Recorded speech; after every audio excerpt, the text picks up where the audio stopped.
Good afternoon. I'm Carol Hornman, and I had the privilege of being on this task force.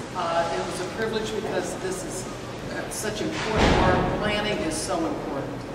The people that were brought together were knowledgeable, are knowledgeable, experienced, and for the most important part, so caring. The dialogue and the discussions were lengthy because we wanted to get it right. I also had the privilege of being in the first Blue Ribbon Task Force. I was involved in that, so this is very special.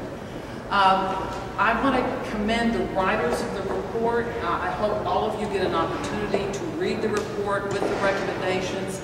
It is easily read.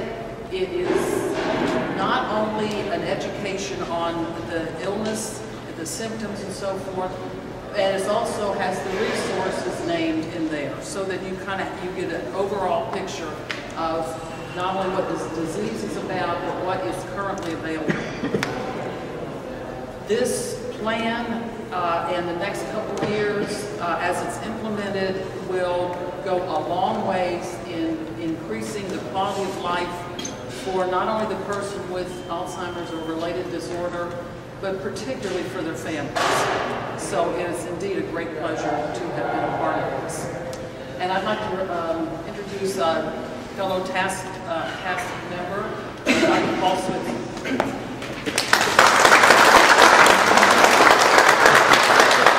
I just want to say, having worked with this group was absolutely magnificent. We had a collaborative effort between clinicians, caregivers, and all folks in politics. It was absolutely marvelous and one of the most productive things I've ever been a part of. I was also fortunate to be 15 years ago in the first task force, the person there working with this. I want to emphasize this is a dreaded disease. It affects over 5 million Americans. By the middle of this century, that number is going to triple.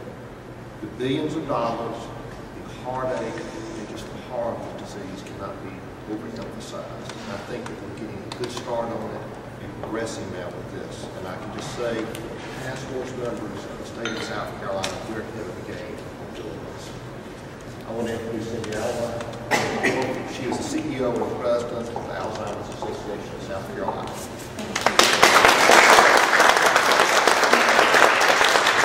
It was definitely my pleasure to be here because I was also around when we did the first state plan back in 1993, and I remember it so well, and we were looking ahead at our challenges, and we just had no idea what we would be faced with. Because in my 18 years with Alzheimer's Association, I have seen so many changes. We've talked with so many families who, as you've heard already today, have just been devastated emotionally, financially, and physically by this disease. And we know it's only going to get worse. There are only going to be more people who are impacted. And we're just so grateful for the work that everyone has done. First of all, to our Lieutenant Governor for his concern and compassion for the elderly and for people with Alzheimer's and dementia. And also for his staff, the Office on Aging, the Lieutenant Governor's Office on Aging. They have worked so tirelessly to support the task force in the work that they've done.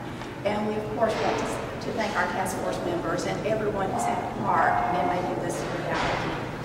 So it is definitely my pleasure today on behalf of the many caregivers and individuals in this state who are affected by Alzheimer's disease to accept this plan on behalf of all of you as our roadmap, our blueprint for the next many years as we face this dreaded disease, as we look forward to the day when there's no Alzheimer's, no dementia, that we can look back on this as a memory and say we were a part of making this day a reality. But until then, we're there to support and to all work together to provide the care that so many people in our state need. Thank you so much.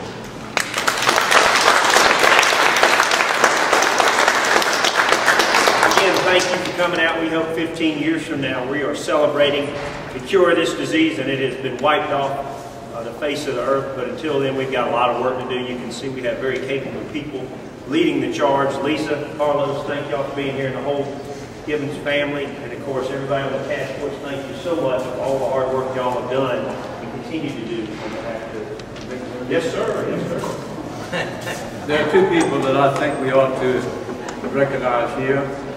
Tony Kessler, who is the chair of the Purple Ribbon Committee and annual also the program director. Without her assistance and Tony's, this project couldn't have taken place.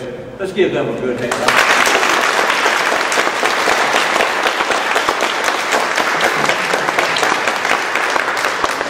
Thank you all again for coming out. Did anybody from the media have any questions for myself or for the task force or Lisa?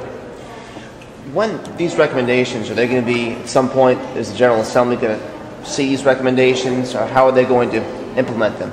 We're going to push them immediately. We're going to take on the toll-free number and start taking those calls from the Lieutenant Governor's Office on Aging without having to replicate getting another 1-800 number. We're just going to take those on in our office, but we're going to push the members of the General Assembly to start moving forward with some of this plan, trying to take action. We know that it's lean budget times, but not everything is required financially to be supported. There are a lot of initiatives we do that don't take money, so we're going to push them to move as quickly as possible to start moving forward on this. Again, thank you all. Have a super weekend.